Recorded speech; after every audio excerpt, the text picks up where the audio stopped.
5 manfaat berjemur di matahari pagi. Pertama, vitamin D. Matahari pagi adalah sumber alami vitamin D yang sangat baik. Paparan sinar matahari membantu tubuh untuk menghasilkan vitamin D, yang penting untuk kesehatan tulang, sistem kekebalan tubuh, dan fungsi otot yang baik.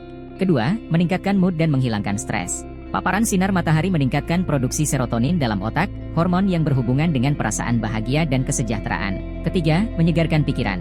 Berada di bawah sinar matahari pagi dapat memberikan energi tambahan dan kesegaran bagi pikiran. Ini dapat membantu meningkatkan konsentrasi dan produktivitas di pagi hari. Keempat, regulasi siklus tidur. Paparan sinar matahari pagi membantu mengatur ritme sirkadian tubuh yang mempengaruhi siklus tidur, sehingga Anda tidur lebih nyenyak di malam hari dan bangun dengan lebih segar di pagi hari. Kelima, kesehatan kulit.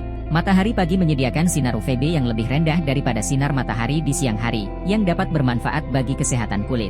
Paparan sinar matahari pagi dengan bijak dapat membantu menyediakan vitamin D yang cukup tanpa risiko terbakar matahari atau kerusakan kulit yang berlebihan.